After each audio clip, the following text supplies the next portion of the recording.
Basé au Canada, African Development Network, grand rassemblement des afro-descendants pour le développement socio-économique, a tenu ce 30 octobre sa toute première conférence virtuelle avec pour thème comprendre la résilience des économies africaines face à la Covid-19.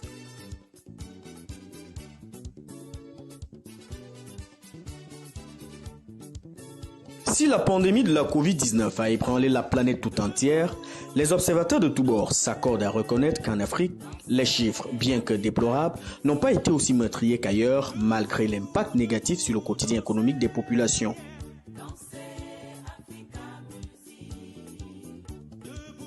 Ici en Afrique, la plupart des gens vivent, vous savez que c'est le secteur informel qui est prédominant dans l'économie.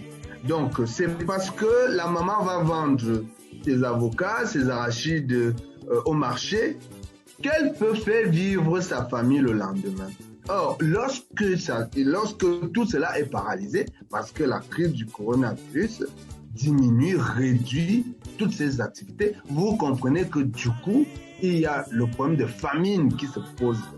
Parce que les familles ne trouvent plus assez de moyens de subsistance. Avec plus d'1 milliard d'habitants, dont la moitié sont des jeunes, le continent a tout de même enregistré environ 1,5 million de cas, selon une étude menée par l'université Johns Hopkins de Baltimore aux États-Unis. Quoi qu'il en soit, les économies africaines ont durement été affectées par la pandémie, mais n'ont pas plié. Ceci, grâce non seulement aux mesures prises par les gouvernements, mais aussi et surtout avec l'apport des structures mises sur pied par les afro-descendants. Axiom Génie Conseil est basé en Guinée-Conakry et spécialisé en santé et sécurité au travail.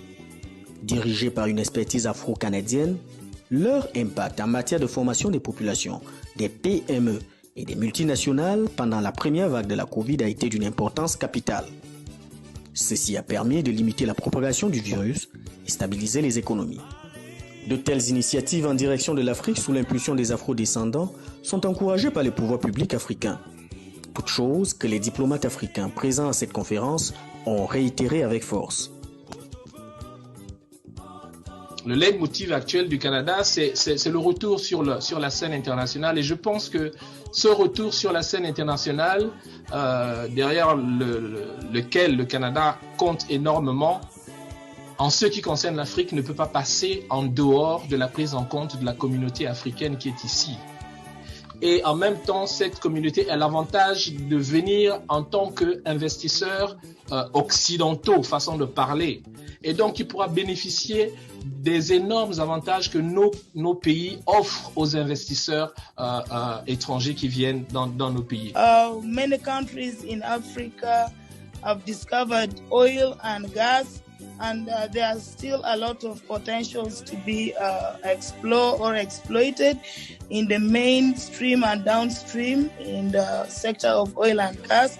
We also need people who are technical in this area to contribute back at home. Mais au Cameroun et au Tchad, certainement, on voit l'implication du diaspora camerounais ou tchadien basé au Canada, qui font des affaires ici et ils font des affaires bien. Et donc, moi, je suis un grand supporter quand on soutient la diaspora africaine basée au Canada de venir faire des affaires ici. En cette période de crise, l'Afrique a besoin, bien plus qu'auparavant, de l'expertise et des innovations de sa diaspora. Mais le génie des afro-descendants vivant au Canada peut aussi s'exprimer loin de l'Afrique pour le bien de l'Afrique. C'est dans cette optique qu'a été présenté lors de cette conférence un projet novateur de la Atlantic Trust Company qui envisage de mettre sur pied à partir de 2021 une banque communautaire africaine au Canada.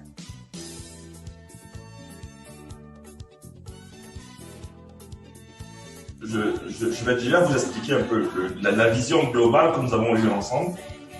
Le groupe constitué était de dire ceci: il est temps pour nous, en tant que communauté noire, afro-descendante, de pouvoir donner la valeur à notre dollar. Vous savez, un dollar que nous avons chez Desjardins et un dollar que nous avons chez ACT aurait une autre valeur. Et on se dit, il est temps pour nous de pouvoir avoir une banque qui nous parle, une banque qui nous écoute et une banque qui répond à nos besoins et qui répond à notre volonté, à où est-ce que nous voulons aller. Et à cet effet, on a décidé avec un groupe de personnes que vous avez dans le PowerPoint tantôt, d'acquérir l'unique licence qui était encore disponible à l'île du Prince-Édouard, qui date de 1967, qui a tous les droits et avantages d'une banque. Ce premier rendez-vous virtuel de la African Development Network a connu un franc succès avec la participation de plus d'une centaine d'afro-descendants connectés. Une expression du dynamisme des Africains que le gouvernement du Canada a tenu à encourager, si tant est vrai qu'il participe au rayonnement des relations entre ce pays d'Amérique du Nord et le continent berceau de l'humanité. I'd like to congratulate the organizers of the African Descent Connect Networking Evening for organizing an important event to deepen the trade and investment relationship between Canada and many African countries. Donc je pense que le message est là, le message est passé et c'est un message simple. À mon humble avis, c'est un message qui est très simple. Qu'est-ce que la diaspora que nous sommes pouvons faire pour le continent africain qui est le nôtre? So let's hang together. Let's help each other achieve success. Let us support each other, because if we support our friends from one part of the continent, we can call on them to help come and support us as we try to do an initiative that might be more important to people who come from our part of the continent. The business-to-business connections, there's a lot of potential between Canada and all the countries in Africa, and we have to start working on that. We have to start focusing on that. Et c'est l'idée de African Descent Connect, de se dire nous sommes une force quand nous réalisons par nous-mêmes que nous sommes une force.